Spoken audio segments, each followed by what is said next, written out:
Recording in progress. Okay, hi, this is Jeff with New World Chaos, and I'm here with Rebecca from Vermont, and she has a story to tell, so I'm gonna turn it over to her. Welcome. Thanks. So my story, I don't know that I can just tell my story in one swell foop, but I have parts that I want to be sure to cover. So I have a story of, my story is how I escaped my bubble. That's my story, I think.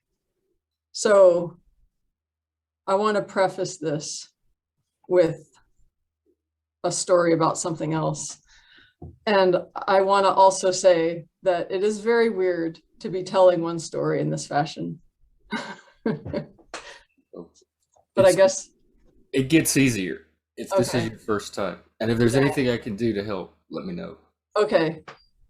You can ask me questions Okay. uh, if it seems I, if it I seems warranted.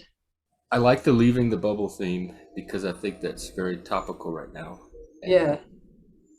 viewers might get a lot out of hearing a story like that. So, where do you want to start? Talk about your bubble. Okay, I'll talk about my bubble. So, um, but before I talk about my bubble, I want to tell a very, very brief story that is the sweet little theme for the past several years of my life. So I used to sing in a choir, and I'm a soprano and not a very good one, and but good enough. I sing on key, right? Uh, anyway, I had never sung a solo, and we were singing this Baroque piece of music in Latin, and there was a soprano solo, but probably because the choir director correctly thought that none of the sopranos wanted the solo, he gave it to the altos to sing as a group. And I didn't think they sounded very good. So, so I tried it at home myself. And I went to the choir director the next day and I said, hey, I think I can sing this better than the altos. And he's like, and he's like, all right, let's hear it. So I just sang him the solo and he's like, all right, you've got the job. And so it's like two lines of music. And I sang it probably 200 times or 300 times in the next week, just to get myself ready, because I was terrified to sing the solo in front of audiences. It's freaking scary. I mean, it's scary enough to stand in front of people, but to sing in front of people is just a whole different ball of wax. So I did it though, and it was great. So that was the first time I ever did anything scary in public. And it was a Bible verse in Latin, which was si consistent adversa me castra, non timebit cor meum, which is, if my enemies stand together against me in my camp, my heart will not be afraid. And it was just such a great text for one's first solo. So that's my theme for my story today. Anyway, How did it go over? oh, it went great. Yeah, it was Good. really short. Yeah, and I was in tune and people could hear me and it was fine. I sounded like an opera singer, which is a trip. Oh wow. Yeah. Anyway, so how I left my bubble. So I'll just start at the beginning, even Okay. though you've heard this before. Um, so I was brought up liberal, um, very fringe liberal.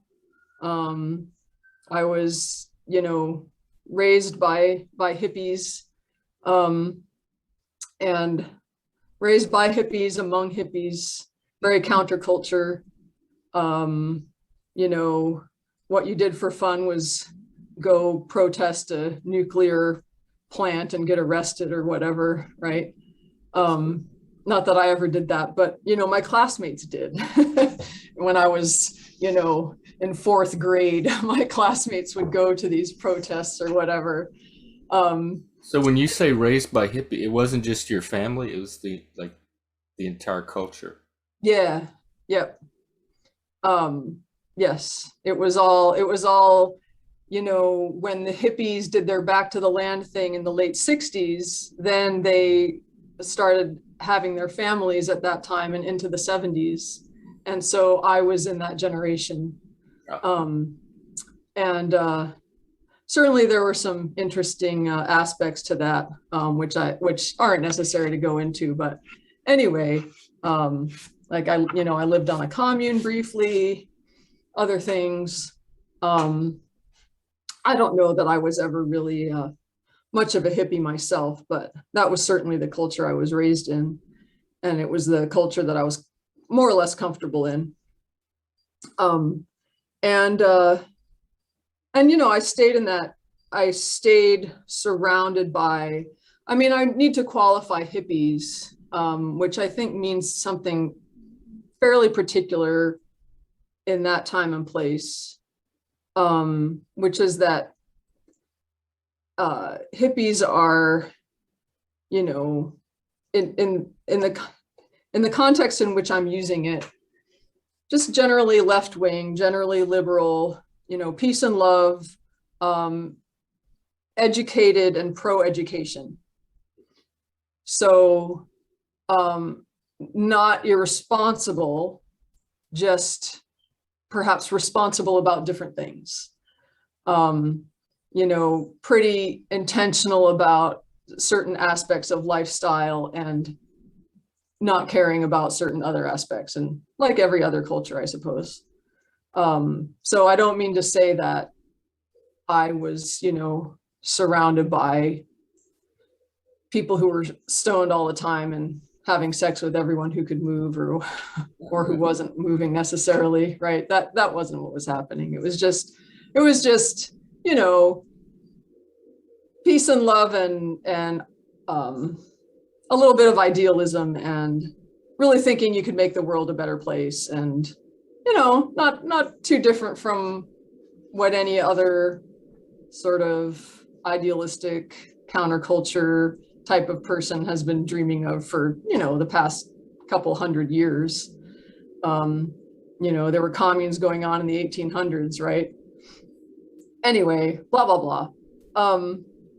So that's where I was coming from when I became a young adult. And I started encountering people who started talking about things that we might call woke today. So, all white people are racist, that kind of stuff. And that just wasn't how I was raised, where was this that you started encounter, and when was this? at college. Oh, So this was in the late 80s. This was at the very beginning of critical race theory. Critical race theory was named in what, 1987 or something like that. Intersectionality was, being developed during that era. So, being at a small liberal arts college, I was right in the place where that would land first. And so I can't say that it landed hard, but it was certainly there. And the people in my group were very much the group that would take that on. It was all the counterculture people, except this time, instead of being hippies, it was all witches and whatever. So it was you know all the D&D players and all the weirdos. you oh, know so it was that group that was I guess, there we all were, just being weirdos and young. But I think our group was particularly susceptible to certain kinds of statements about, how people should be, how you ought to be, um, you know, the things that you say being right or wrong and why. And, because we were weirdos, we had this idea of sticking it to the powerful, and which in part meant, white people, even though we were all white, basically, not all of us, but anyway. But that's a lot of extra stuff that I don't need to tell. Like, that's a lot of detail that's not important. Just that in that situation, I found myself questioning. And I found myself questioning not only what was being said, but the way that what was being said was used to gain social status. So, the alphas within the group were taking on this ideology to a certain extent, and it was being used to, control people's thoughts and shame them or whatever. I mean, it wasn't anything that intense, I think, compared to now, but it was intense enough at the time. It was destructive enough at the time, especially to someone as young as I was. I was 17, 18, 19, 20 years old, and very, very unsophisticated. I had come from this idealistic place, and where everyone really was really nice to each other all the time. Everyone really was equal to everyone else. I had come from not only an idealistic place, but an ideal place. We didn't have power struggles to speak of. We were all friends. We were all just hippies together. It was really, really nice. And to come into a place where people were saying, oh, you're bad because you're white, or you're bad because you were baptized as a Christian, so you're bad, basically. And it's like, that was the end. Like, that was basically the end of my Christian experience, was being baptized. And now all of a sudden I'm like anti-Semitic because I was baptized. It was nutty. It was, yeah. But I was able to, even though I was drawn into that, and being young and being in this social group, I wanted to do the things that my social group was doing. So I signed on to a lot of it, but I also questioned it, especially since I knew that some things were wrong. Like, I was a big environmentalist, and I was told that being environmentalist is bad because only white people are environmentalist, which is dumb and wrong. And, environmental racism wasn't being discussed at the time. Otherwise, something like that never would have been said. But anyway, so I knew that some of it was a crock of shit. And I also knew that the power tripping was a crock of shit. And I ended up being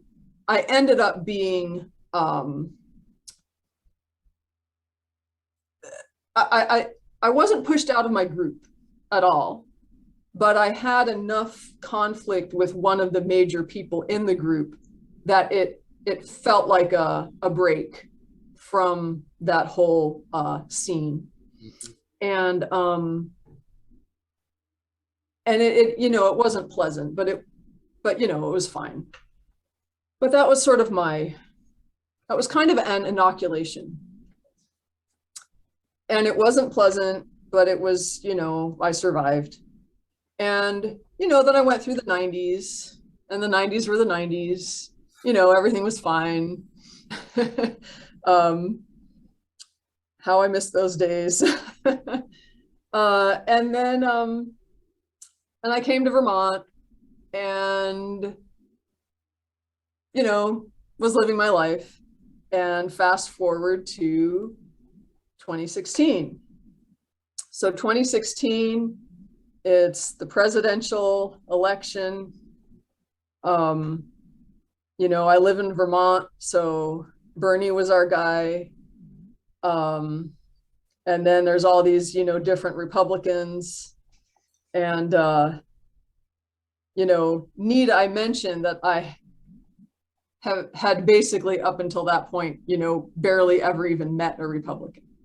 Oh, So it just, there may have been one or two in my life, right? But they just really weren't part of my life. I had never truly interacted with a Republican. that is a Certainly bummer. not on political matters, for sure. Because I have no doubt that some members of my family might have been Republican. I think my dad was a Republican, but we never talked about it. So there was it didn't mean anything. Like it never came up. So I wasn't able to talk about whatever values Republicans were holding to. The only thing I saw from them was a lot of meanness. This was, the 80s, the AIDS crisis. You were hearing from Republicans just really horrible rhetoric. And then, I think it was Ronald Reagan with his talk. I think it was him who was talking about welfare queens, which is talking about welfare reform. And it's like, that's such a freaking racist thing to say. Welfare queen, give me a break. He just, so the only rhetoric that I heard from Republicans was just mean rhetoric. And so I had no reason to be interested. Right. Was this in the media that you were hearing? Yeah. Okay. Yeah, just in the newspaper. Yeah, not from not from any actual Republicans, because I wasn't ever interacting with any of them ever. It was all just in the media. Yeah. And so maybe media bias had something to do with it, but maybe not. I think media bias looked a lot different in those days than it does now.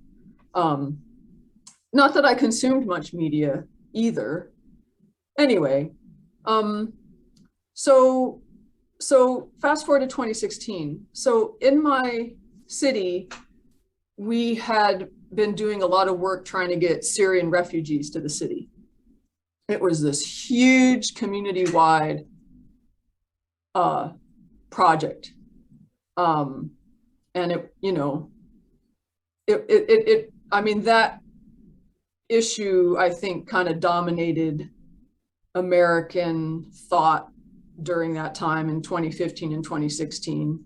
The war in Syria, the dead migrant children on the beach, and it was super upsetting. And I was really glad that we were going to be able to do something about it. So we had a huge group of volunteers, and it was really wonderful. And then there was a small group of people in the city who didn't like the idea at all and were being really mean and, saying, oh, these are Muslim jihadists, they're gonna, just being really mean. And like, oh, they all have tuberculosis. Oh, we're all gonna get sick. It's just your typical, strangers are diseased and evil and, corrupting, they're going to be a corrupting influence or whatever. It's just such a load of crap. And anyway, but we were successful in our project, and we started getting families at the end of 2016. And it was really exciting. And meanwhile, the presidential election is going on. And it was just, so with the refugee crisis was really exhausting to have to go through all that stuff. And then just the presidential election was, it was just, oh my God, it was awful. What a horrible year. 2016 was just the worst, just such a horrible year. So then comes the election, and like, it was such a horrible night. I mean, that was just Yeah, I one of the remember. worst nights of my life. I mean, my husband and I were up late, and I just remember the feeling of my stomach just sinking as I was watching the numbers come in. And I just felt like I had swallowed concrete, just my stomach was just such a horrible feeling. And uh, we just went outside and we're walking around. It was like midnight. And in my mind, I saw nuclear bombs exploding. I just saw the end of everything. And I thought to myself, okay, so my world is on fire. What am I going to do about it? And I said, okay, the thing that I need to do is strengthen my community, because my only defense is within my community. And so if World War III comes to my town, my only defense is with my neighbors. And I decided that. So because I'm not one to just sit with despair. I need to like do something. And so that's what I decided to do. So I started, I started different projects and things, which I don't need to go into. But anyway, then I went to the Women's March, and I had my little pussy hat, and I made a bunch of them actually, and I gave them out, and it was totally awesome. I went to the one in Montpelier, and it was really, really great. It was so great. The speakers were awesome. Bernie spoke, which was so exciting for everybody. And, and Bernie's like, you got to run for office. You got to run for office. And so this was the 21st, was it?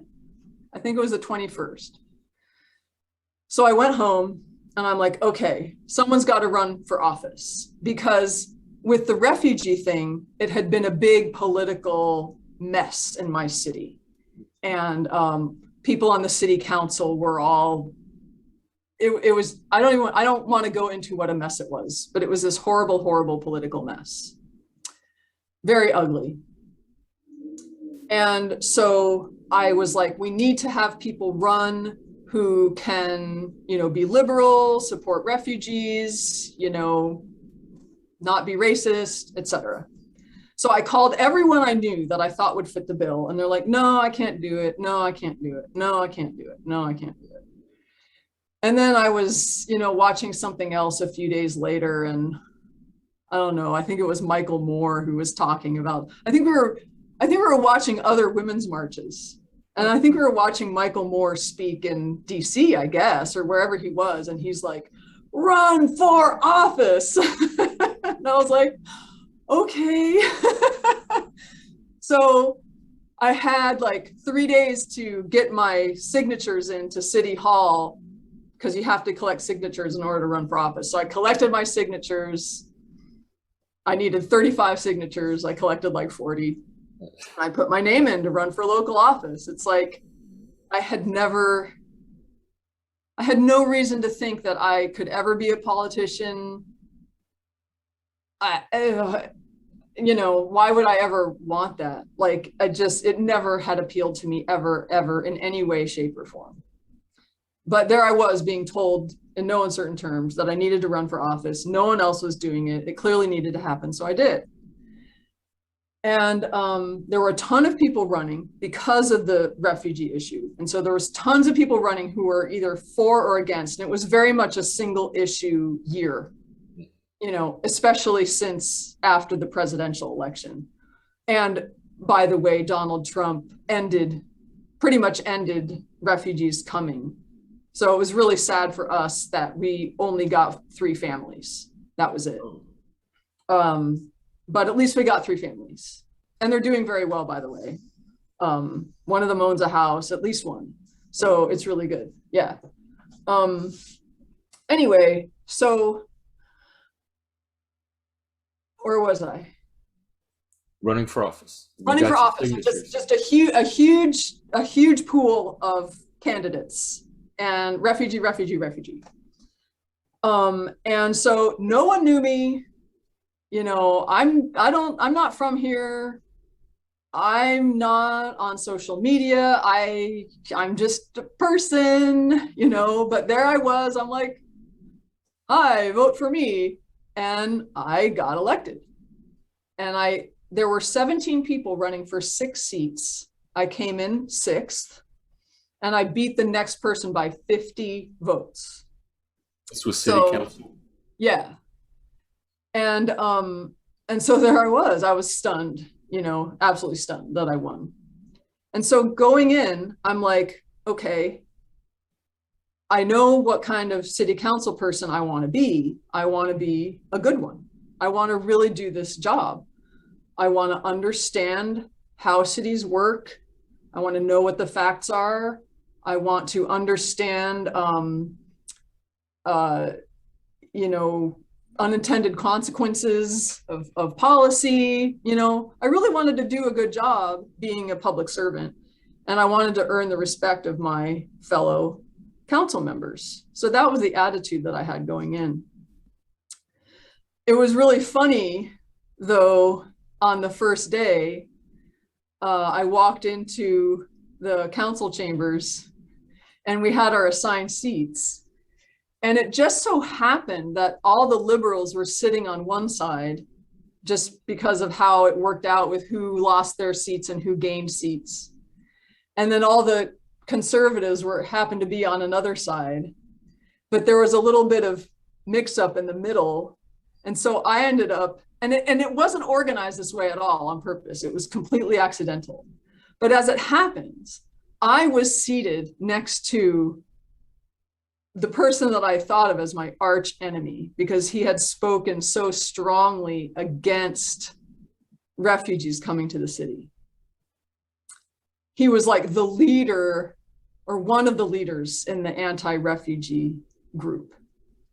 And so he got elected as well. And there he was sitting right next to me. And I walked in and I felt like I was in the middle school cafeteria. Oh. And I had to sit at the wrong table. And it was really interesting. So there I was, just completely away from my buddies, right? And sitting with people that, you know, may have been that I maybe saw as hostile. But interestingly, that's not how it turned out. And first of all, I'm a really sociable person, and I don't like to put people into boxes. I mean, I certainly do put people into boxes all the time, but I don't live that way. Like, if I'm putting them into a box, like, I leave the lid open, you know, and I'm more than ready to take the box apart, you know. I think everyone kind of does that to a certain extent. You're kind of stuck with that. But I have a great interest in understanding people as individuals. So they're my arch enemy. I mean, I can't call him my arch enemy because I never even met him, but certainly the person that I had vilified the most over the past year was sitting next to me, and he was super, super nice.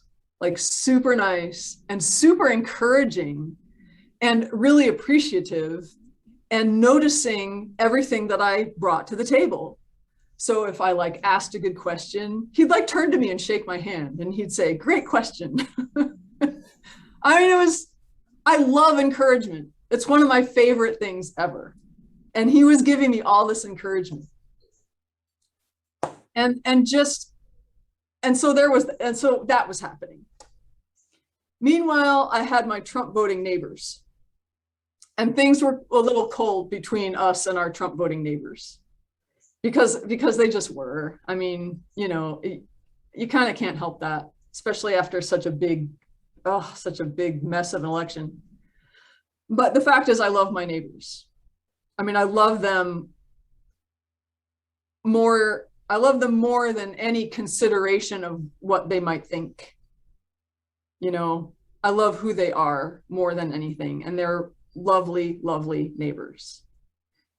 And so in that moment of like sitting at the wrong table in the cafeteria at city council, and living next to people who I think voted for the wrong guy, all of a sudden I just understood that people are just people, and Republicans are people too. And they weren't my enemies. And moreover, I didn't have any enemies. And my pool of potential friends just doubled, because it used to be that my only potential friends were left-wingers. And now it was like, oh, anyone in this entire country could be a friend of mine. It was a really good feeling. And why, it was a revelation. And the other thing that was happening was, because I was interacting with these people more, I got to hear what they actually thought. And it wasn't all about like this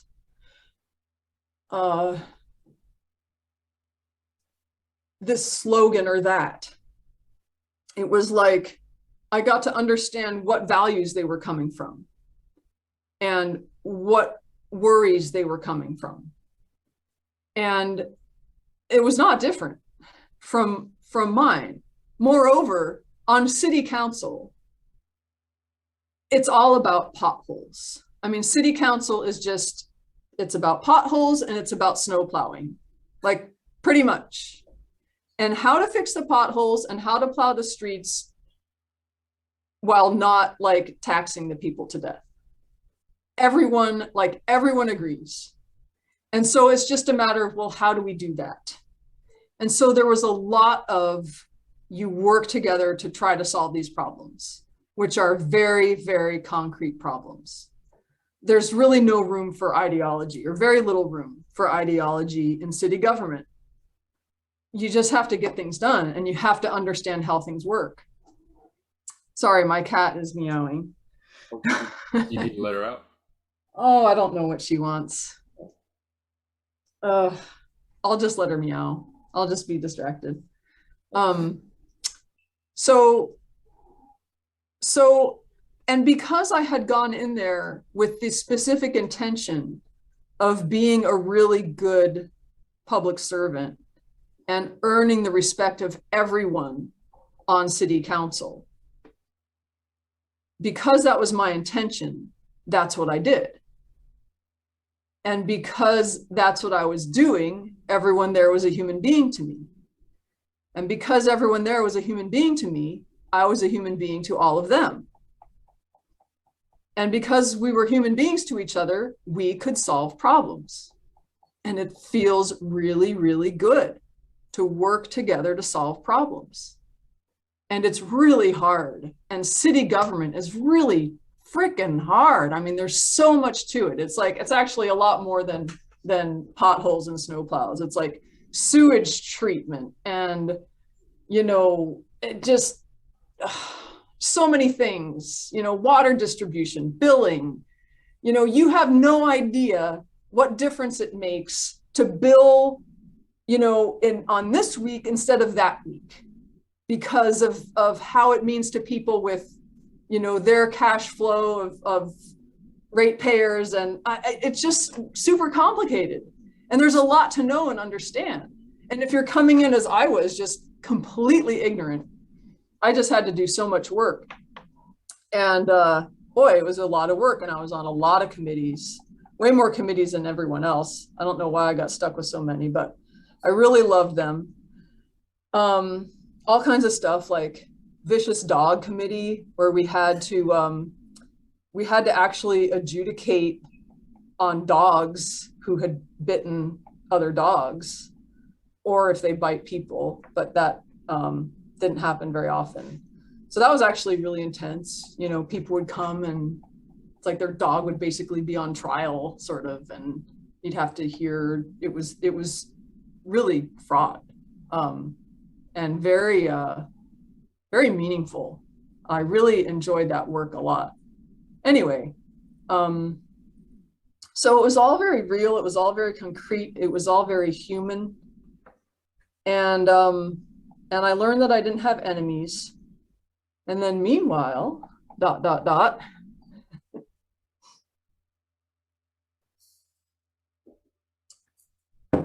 Meanwhile, wokeness. So, you know, I know that wokeness had been building for quite some time. You know, certainly it had been building my whole life in one way or another. You know, you had what they called political correctness in the 80s and 90s. You know, it kind of quieted down towards the late 90s. And then it sort of resurfaced in like 2014, 2015. There was a stuff at Yale. You know, different things happened.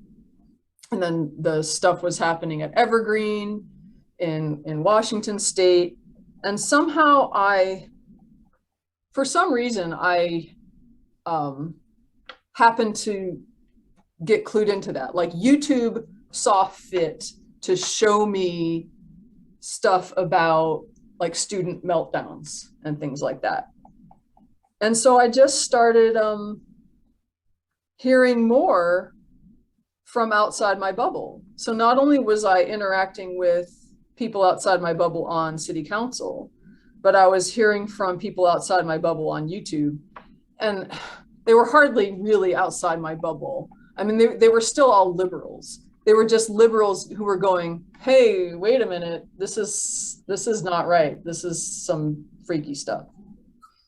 So that was 2017, you know, so I had just begun as a public servant, and I was also being exposed to stuff that was happening around the United States and even around the world about this successor ideology, as they say. And I started really questioning everything I had been taught. Additionally, I had been reading John McWhorter. And I had actually been reading John McWhorter pretty early on. I think I first read one of his books in like 2012. I think that was Losing the Race. I read around 2012. So I had a certain amount of priming to questioning doctrine. And John McWhorter certainly makes some very good arguments from a liberal angle against these liberal holy grails, I suppose you might say, like affirmative action and stuff like that. I had never heard a liberal argument against affirmative action before, and it kind of blew my mind.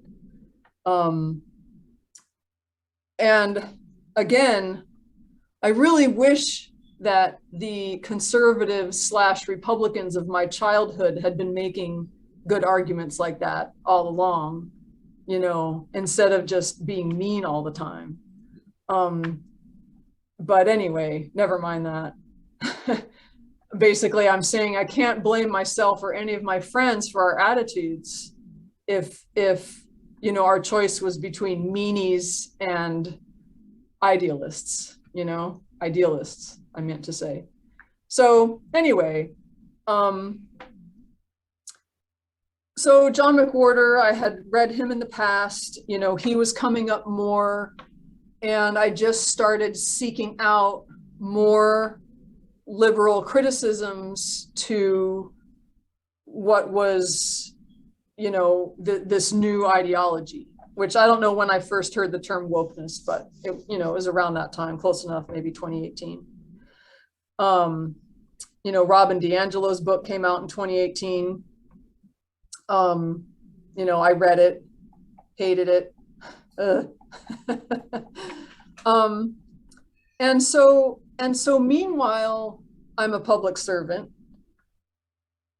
Meanwhile, pretty much my only practice at standing up in public was singing this solo in a choir. And all of a sudden, I had to start voting on things that were going to affect my city. So I had to vote on things that were going to affect 15, 16,000 people. And my vote would either be helpful or harmful. And that's a huge responsibility. So you have to know what you're talking about. And what if something comes up and you have to vote now and you don't know what you're talking about and you don't understand everything, and yet you have to decide? It's scary in a lot of ways. And it's if you're just an ideologue, well, you just vote with your party. And the thing is, in my city, we don't run by party. We don't have constituents. We work on behalf of the city as a whole. Each city council member is there to serve the entire city. So, but people, a lot of times you can just know which way to vote on a contentious issue. Well, you vote with this side or you vote with that side. But I was never content with that. I wanted to understand what the facts were and to vote based on that. But at the same time, I had to deal with facts being not always clear. And so I was just stuck with that. So it was really terrifying. It was really anxiety forming in a big way. And, it was kind of funny because a lot of the other council members were just so used to it. They had been doing it for so long. Some of them had been on there for 10 years, 20 years or more. They were just it just came so easy to them. And they were confident, in their votes. And I just anguished over some of mine. And so I tried hard to explain why I was voting every time I voted a certain way. And I tried hard to develop principles so that I knew what to do in those cases where I had to decide something quickly. And basically, the principle I came up with was never break from policy without due process. So if something came up that was like, let's do this thing that's completely opposite of our policy, now that I know what I know, I will not do that. I will say, no, we have a policy for a reason. If we're going to break from policy, we have to send it to committee. We have to talk about it. Otherwise, I can't vote that way. In order to get to that principle, I had to learn the hard way, right? I had to make some bad votes. And what I mean by bad votes were votes that I regret, like votes that I personally regret. So that was one thing, trying to develop principles. And then the other thing was, in my desire to earn the respect of my colleagues, which I was earning through my thoughtfulness, I also noticed some of my colleagues being really courageous. And that impressed me so much because I did not feel courageous. I felt terrified a lot of the time. And I wasn't necessarily good at speaking on camera and speaking off the cuff. And I really struggled to try to explain my thinking about some of these votes, etc. And I just remember this one really, it wasn't contentious, it was just an expensive request came up. And it was someone who had a lot of status in the city making a very expensive request. And pretty much everyone was on board with the request, even those who don't like expense, because of the status of this person and the appreciation that city government had for this person. So it was like, well, this person should get this expensive request because they deserve it, and it's good. Well, there was one of my fellow councilmen who thought it was too expensive and recognized the politics of the situation, the human politics, the social politics, and the status of this individual. And so he spoke against the proposal, which clearly was a scary thing for him to do.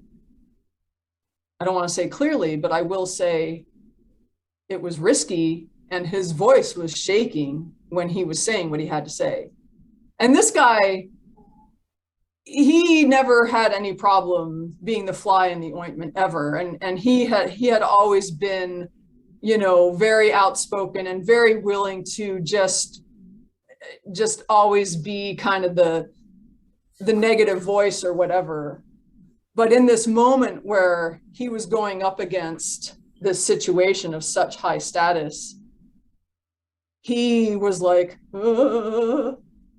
trying to stand on his principles. And I saw that and I said, that's what I want. I want to be that. I want to have that kind of guts. I want to be able to speak the truth, even when it's freaking scary. So I set about developing my own courage. And I was talking with someone a week or two ago about how he had developed a sense of his identity and his agency. And he had been doing something that was very scary. It was all based on principle, and it was all very scary.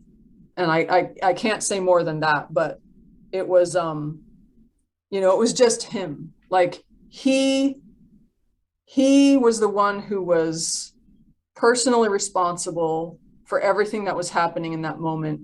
He had to take care of himself, and he had to take care of all the things that he was there to take care of. And he developed so much of his sense of identity through that process of being on the spot.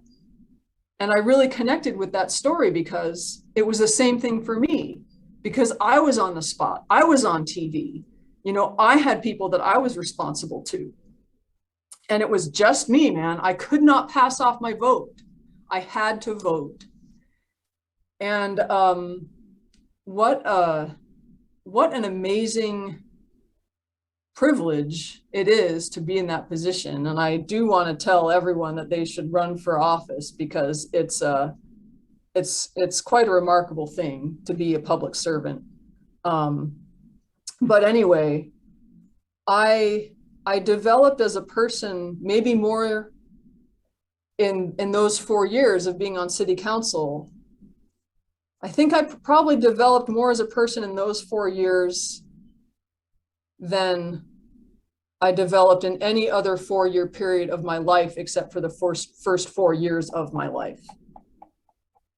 Like the first 4 years of my life, those are pretty developmental. But after that, no, I think it was these past 4 years, because I was, in a sense, alone. I was on the spot, and I was responsible for so many other people, and responsible for defending my principles and standing up for my principles. So it came to the point where some woke stuff started coming up.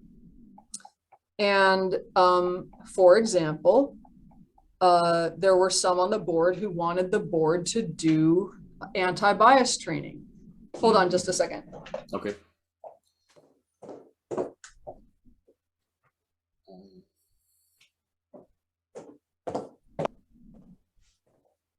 Sorry, the phone was ringing. Oh. So they wanted us to do anti-bias training. And, based on my reading of different stuff, I really wasn't interested. And And I want to say that throughout all this time, I had been really open and curious about all this subject of structural racism, um, what do they call it? Uh, Intrinsic bias, or whatever the word Implicit is. bias. What's the word? Implicit bias. Implicit bias. Yeah. So I had done like all the implicit bias tests at that Harvard website. Like I'd done them so much. And it's fascinating. Like those tests are really fascinating. I enjoyed it a lot. And so I was really, really open. And the thing was though, that when I'm open about things, it means that I want to understand them really. And if the thing that I'm really wanting to understand is crap, then I'm going to learn that it's crap. It might just take a while, right? So, so with the implicit bias thing, I really, yeah, I believed it. And then I started studying more and more and seeing more science saying, well, not really, and thinking to myself, yeah, I mean, you can have all kinds of bias. You can have all kinds of instant reactions to people, but you don't live according to your instant reactions. I mean, you can put someone into a box when you first meet them, but if you are at all a responsible human being, you set that aside and you interact with that person, and 2 minutes later you've forgotten that you ever put them into a box. And that's just life. I mean, that is just normal life. That's how responsible people are. Very few people are go around just organizing society like this, right? The only people who do that are wokesters. But anyway, never mind them. So implicit bias. So I really didn't want to do it, and I was inclined to vote no, and it was roiling and boiling for months. And I was talked into it by a fellow councilman who really sold me on it. He was like, well, I did it and it was really great, and it like, really empowers you to problem solve. And he had all this way of talking about it that I thought was really interesting. And so I was like, oh, okay, yeah, sure, I'll vote yes. I'm open. So I voted yes, and we did it. That was in early 2020, and it was fine. It wasn't horrible. It was a good training. It was useless. I mean, it was completely useless. It was 3 hours. I didn't learn anything. I'm not sure anyone else learned anything, but it was harmless, right? It was useless and harmless. Didn't vilify anybody, didn't put anyone into boxes. But it's like, it's just a lot of talk about nothing. Mhm. It wasn't really an investigation into how cognitive bias actually works and how cognitive bias might affect your decision-making process as a public servant. Except I must say, actually, to be fair, towards the end of the workshop, we did start asking these questions, how bias might affect our job as public servants. And we did start analyzing different areas in which bias might have an effect. But it wasn't identity bias. It was all a class bias, basically. And that's really what ends up being important, especially in city government. So that's what we were talking about, and that was actually valuable. But it ended there, and it never got taken up again. Now, I can still talk because we've been talking for like an hour, but can I finish? Yeah, that's what it's for. Okay. It's your um, platform. so anyway, there it was, and that was that. So along comes COVID, and we had to be apart, which was really tough to not be in a room with people when you're working with them. But anyway, we kept working, and the question of anti-bias training came up again, this time for all city employees. And I, this time, was going to vote against it because I had done a lot more research in the meanwhile. And my research told me that it just really just doesn't do any good. And that if you want to do anti-bias training, it's got to be data-driven, and you have to be wanting to solve a specific problem. You have to have measurements for that problem. You have to have an intervention that is likely to address the problem. And then you have to have ways of measuring your success addressing that problem. And anti-bias training is not that, because there's no way to measure the bias. Mm-hmm. The intervention is just anti-bias training. And how do you measure its success? Because you didn't have any initial measurements to begin with. And so when you look at, these meta analyses of like 30 years, 40 years of anti-bias trainings and diversity trainings, it just comes up with no evidence that it's effective at all. And why should it be? Because it's not data-driven. So there are ways to address actual bias. There are ways to address racial, it's not, the word isn't discrepancy. Disparities. There's ways of addressing disparities using data. But that's not what is being suggested. And so anyway, so that was my argument there. And so I made that argument and I voted against it. Well, in that moment, I lost more than 50 votes, right? Which is how many votes I had won by. And I knew that was going to happen. I knew it. So I knew I was risking my seat. And it took me, a year to develop the guts to be able to come out and say, no, I'm going to vote against this, and here's why. And it was kind of terrifying, but I did it. And, nothing happened. Like, I just voted no, and that was it. Like, I wasn't crucified or vilified, or we just went on. So that was interesting. And then, I don't know how much detail I want to go into here. There's so much to the story, but I guess I can leave out some of the other fun parts. But I have to go shut the door. Hold on. Okay.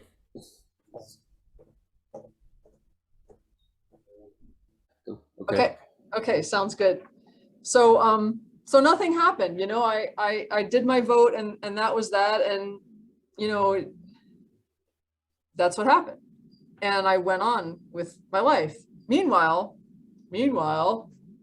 I was working on this sign ordinance. And I don't know how much I want to talk about the sign ordinance, except to say that everybody hates sign ordinances, because don't tell me what to do with my sign at my business, right? And I don't want to say everyone hates sign ordinances, because obviously some people love sign ordinances, because the people who love sign ordinances hate signs. So there's a lot of emotion. There's a lot of opinion. Every opinion is different. It's just, oh my gosh. So the sign ordinance came to the board, and it was my committee to deal with it. I was chair of the Charter and Ordinance Committee. So I had to get this thing passed, and I wanted it to pass because I wanted a sign ordinance, but I knew it wasn't going to pass in the shape that it was.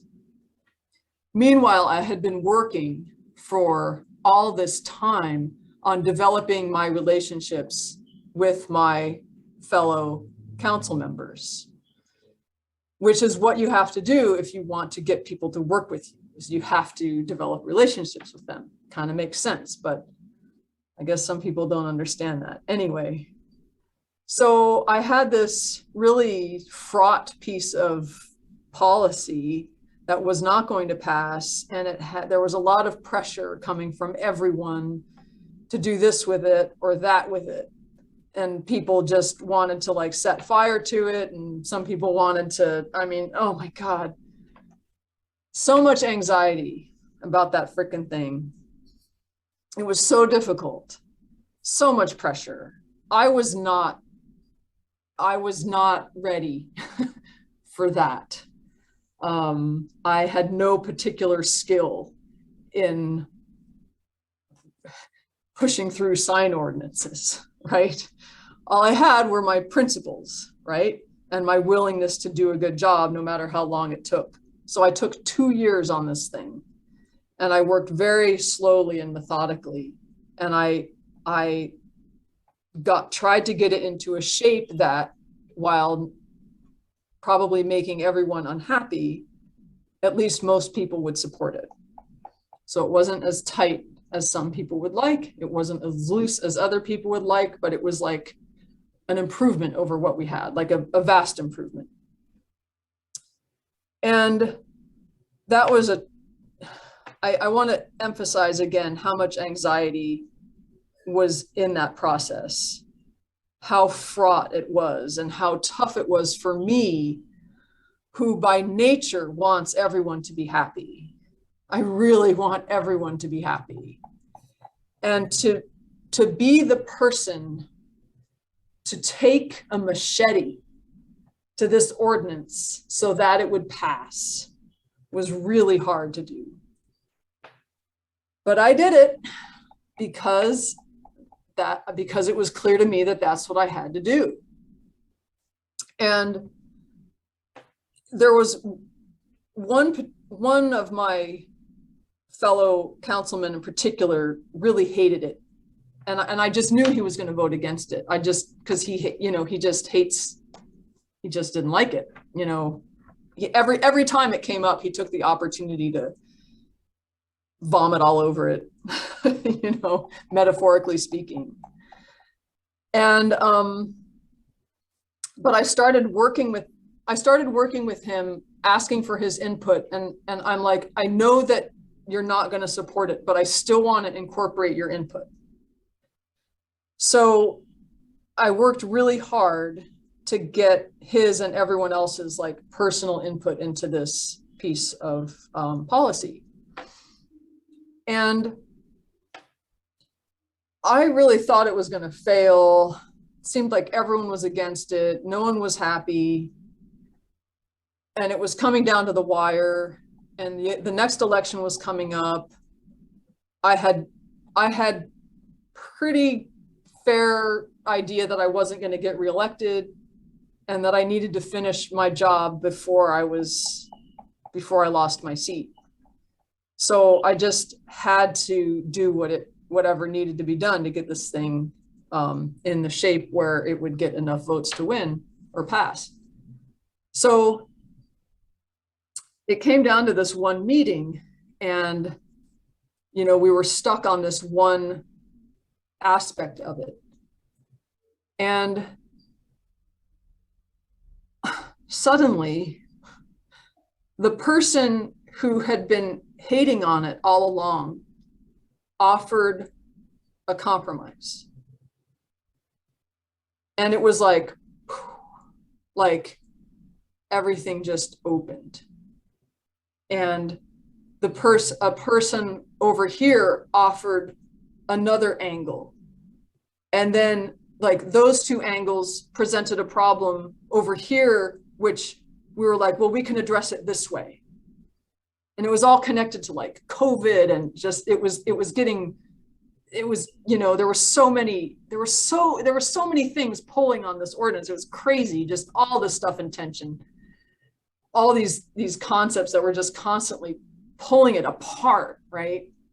But somehow, instead of those pieces that were in tension with each other just pulling the thing apart, which had been my problem over 2 years, all of a sudden the tension became like a bicycle wheel, and the spokes are like, you get the spokes all tuned so that the wheel is like, it's being pulled into shape.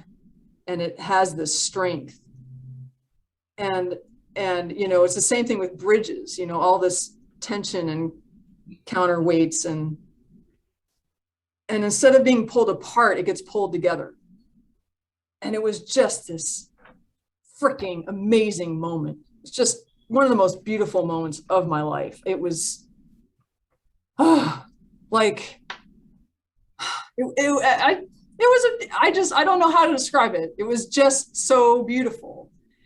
And so this, it was like this answer came down from high, or not from high, but through the synergy of our desire to solve this problem and to come up with something.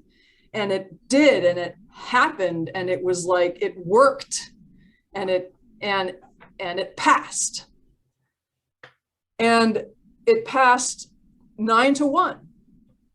And I thought it wasn't going to pass, and it passed 9-1. And like all this time I had been like scraping after votes, like scraping and scraping.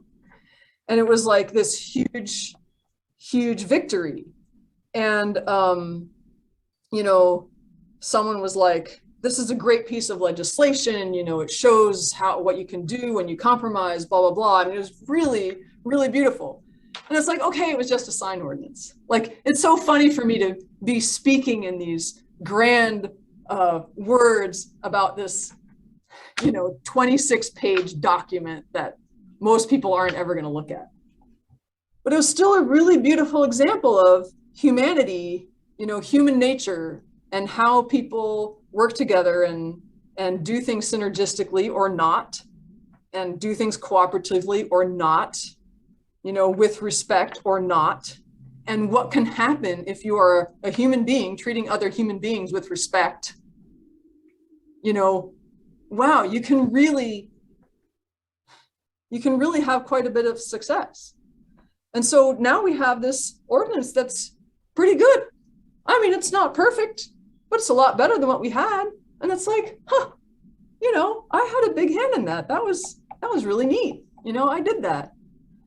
And so anyway, but what it took was for me to humanize people who really hated some of the things I was talking about. I mean, really, really hated it, right? But I had to include them. And what happened was I had success. And so the next thing that happened was January 6th. And, the riot at the Capitol and all this, right? And I did not like that at all. I was really upset, really, really upset by it. And, I watched some of the videos that some of the rioters had taken, and that was really interesting. It gave me a good view into what was actually happening instead of just headlines. Speaking of headlines, I just want to say one thing, in addition to all the other things that I've said so far.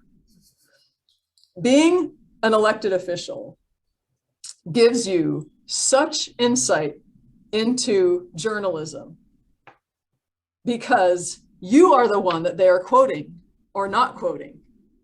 And boy, do you see how they can use your quotes to tell the story that they want to tell. There was this one time where we were voting on a gas pipeline, and it wasn't like an actual gas pipeline. It was like this pretend future gas pipeline. And I wanted to acknowledge that fossil fuels are bad for climate change, right? And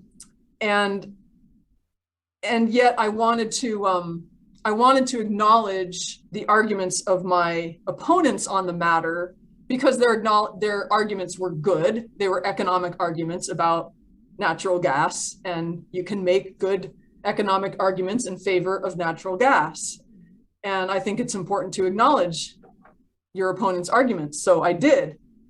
And then I made my argument as to why I was going to vote against it, and then I voted against it.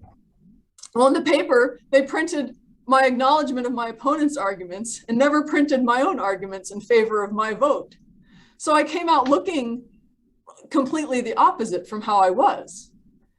And this kind of stuff just happens all the time.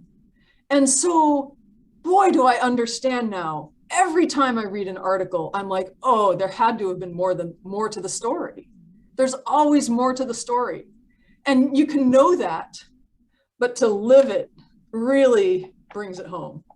So that was a really great thing to experience, and to learn how to deal with that, and to learn how to speak into that reality is something I'm still working on, something I'm still learning. Anyway, so January 6th. So there was a desire from some on the board that city council should denounce the actions of January 6th, moreover, denounce Donald Trump for inciting them. Now, I was totally on board with that. I was totally ready to do that. But I had this relationship with people on the board that I was very cherishing of. And I wanted to preserve that relationship. And I knew that this resolution would only pass by one vote. So it wasn't going to represent, a resolution is just when a government like says a statement, and it doesn't mean anything. You're just saying a thing. So it's like, it's kind of pointless in a way, you know, you're just waving a flag, but it's, you know, I don't know, it's either important or it's not important. I don't know. I never gave much credence to resolutions, whatever. But I was ready to vote yes, because I thought that was pretty egregious. And I wanted to put my name, you know, be part of the historical record, you know, like to stand up and say what I had to say about it, even though it probably didn't mean anything. It's like, well, I want to go on record. However, I knew it would only pass by one vote, and you know, the resolution was basically speaking on behalf of the entire city council. And I thought that would be kind of humiliating to some of my fellow council members who completely didn't agree with the resolution. And I thought of what it would be like if the positions were reversed, and if I were a member of a group that made some grand public statement that I didn't agree with, and yet I was part of that group. And I didn't like the feeling that I had when I imagined that. It just didn't seem right. And I wanted to have the resolution be something that most of the council could agree on. And if most of the council had wanted to sign it, I would have signed, because I would have thought that it represented the group as a whole, most of the group. But it clearly did not. And I didn't want to go along with that, because I cherished my relationship with the Trump voters on the council, period. And so I ended up voting against it. And you know, it's funny, no one even tried. Like I said, you know, I want to vote on something that we can all agree on. And there was actually quite a bit of agreement that the events were really horrible and should be censured. But like that desire never gelled into an actual, like, well, let's try to hammer something out. It was very much, you know, this camp against that camp. And I wasn't going to be the one to carry this torch, because frankly, I didn't really care about resolutions anyway. So why should I be the one to try to hammer this out? I had just hammered out the sign ordinance. Didn't want to hammer out anything else. I mean, maybe that wasn't the whole truth, but that was part of the truth. Anyway, I voted against it. And boy, oh boy. Just the crap that I got from that. The stupid, meaningless resolution. You know, when every other decision I had made as a public servant, like really impacted real people, you know, real taxes, real roads, real dogs, like things that were real. And now, because I wouldn't make this statement, and the reason I wouldn't make it is because I wanted to stand up for unity, right? Unity, like that was Biden's whole thing. Unity, unity. It's like, I want unity. Let's unite in something. Why are we wasting time pointing the finger at Donald Trump? Yeah, I point the finger at Donald Trump, but not everyone here does. So let's get to what we agree on. It feels really good to agree on stuff. Like we can do that. We can totally do that. Anyway, so that was it. And yeah, that was right before the election. And I don't know how much detail I want to get into, but let's just say that someone I thought was a friend wrote a letter to the editor telling people to vote against those who had voted against the resolution. And that really hurt a lot. And so, yeah, I lost. I mean, and it wasn't because of this letter. It was because I had lost a sufficient number of votes in those two actions about the anti-bias training and then the Trump thing. So, you know, because I had only won by so few votes the two other elections, I was out. You know, and that whatever. I mean, that was fine. But it was just, you know, it was interesting. And to finish my story, and this is completely out of nowhere, but again, it has to do with courage and not shutting up and just practicing standing up and saying things when you have something to say, is I guess because of all this time I had spent developing a courageous voice, and because I had developed this practice of understanding the truth, and because I had been spending all this time studying wokeness, you know, over all of these years, and just reading a lot and just really investigating, when critical race theory started coming up this year, I wrote some newspaper articles criticizing it and explaining why. I wrote 3 in total. And shortly after that, I was fired from my job. And they didn't give me a reason. But I said, you know, I know what this is about. You know, this is about what I wrote. And I guess it came out that evidently they had gotten complaints, and evidently someone had said that they didn't feel safe with me at the store. Not a coworker, but a customer. Oh, I don't feel safe coming into the store with her there. And one of my bosses was like, that's not the reason. And maybe it wasn't the reason. You know, maybe the real reason is that they know other thoughts that I have that are also not very woke.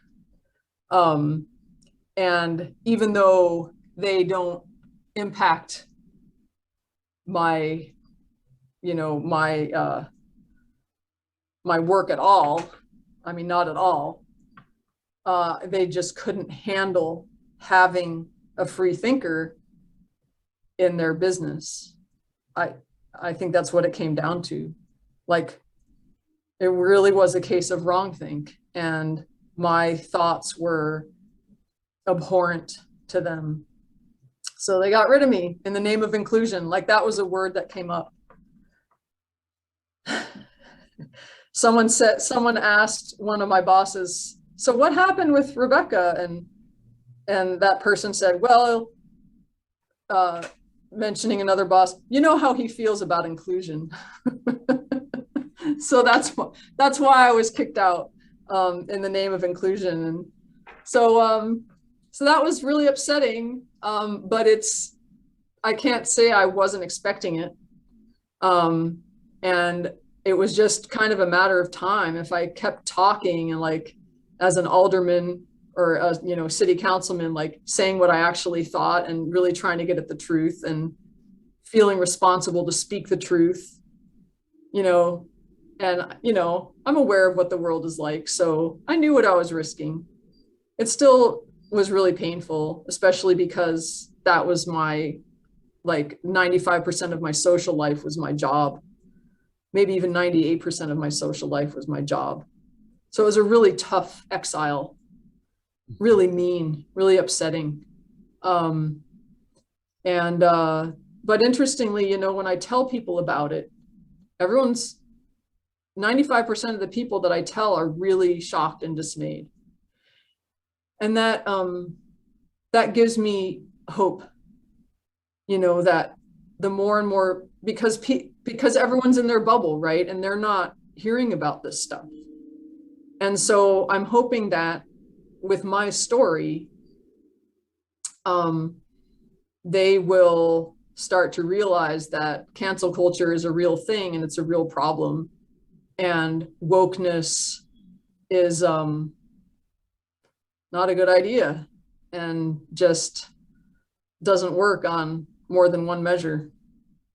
So it's kind of funny just now, Jeff. I told you this long story and I talked for what, an hour and a half, and I spoke mostly about being on city council, and I didn't really talk very much about wokeness, but it kind of was the story of how I left my bubble and how I developed courage.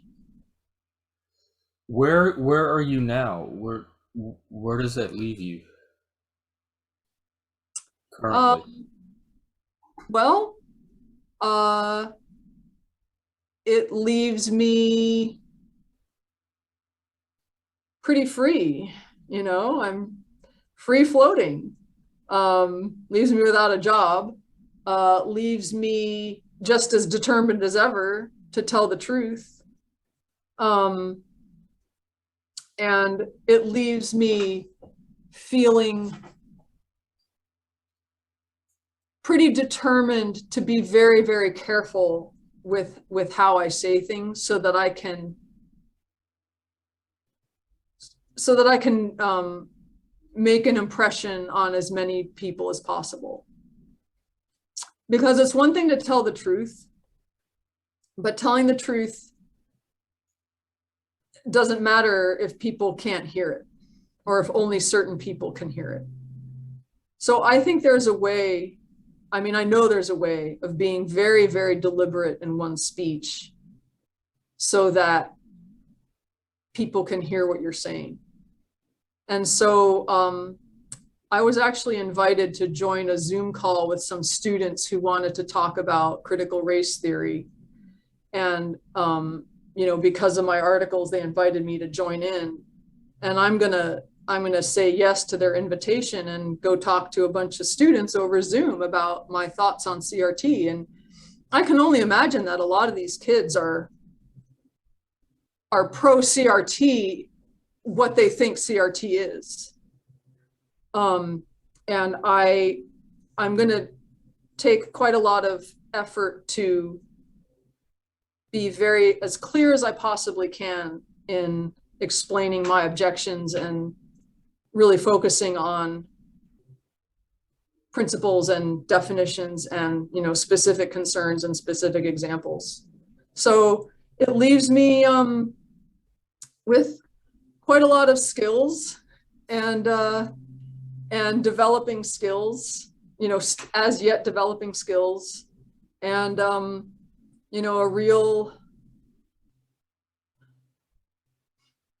much more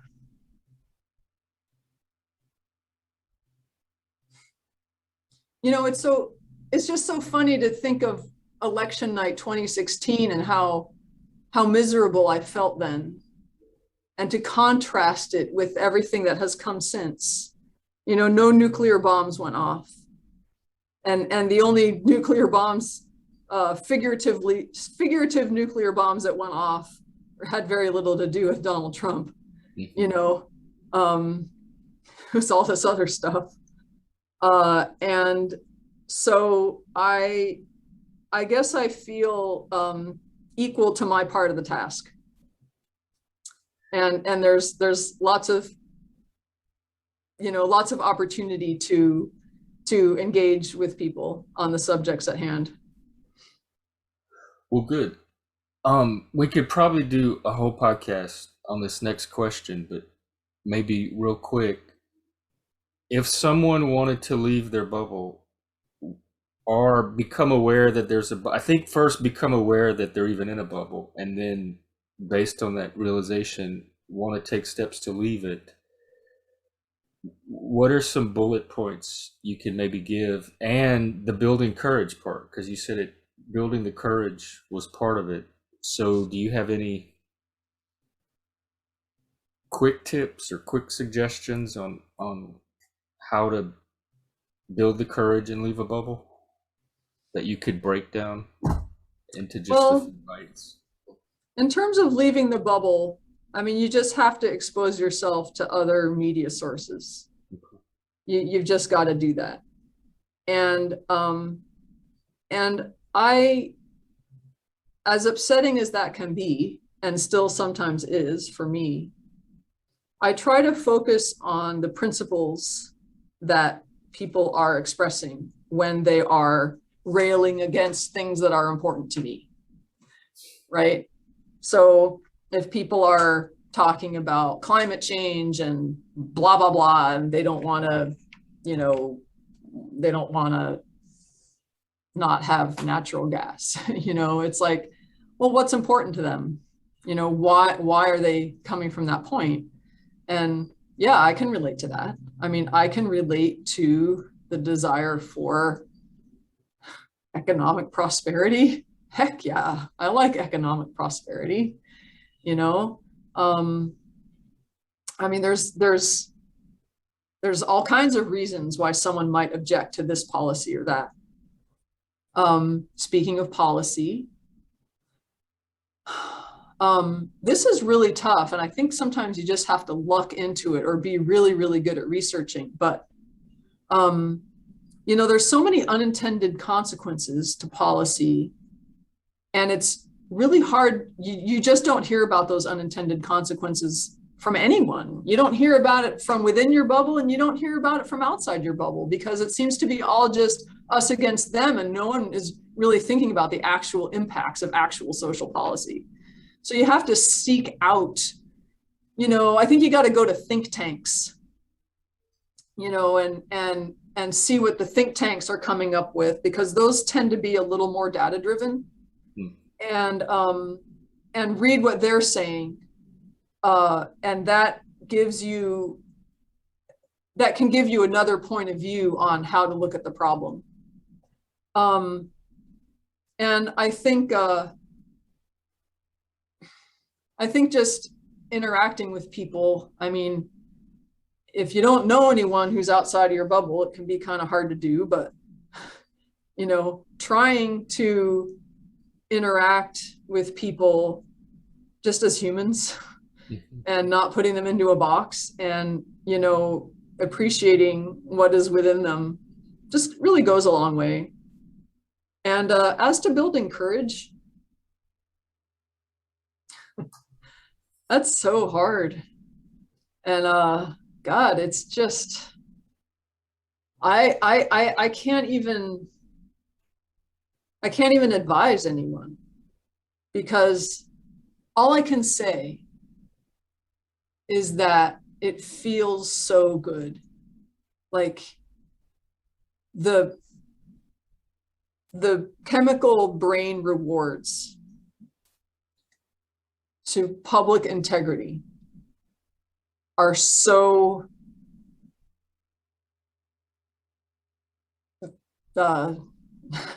intense. Like really, some people like skydiving, some people like slacklining. I mean, That's dangerous. It's got to be really dangerous. I don't know. I haven't heard of people dying slacklining. Mountain climbing. I mean, that's dangerous. People die doing that. But the reason why people do, well, people have their own reasons for doing it. I don't want to get into that too much. But my point is that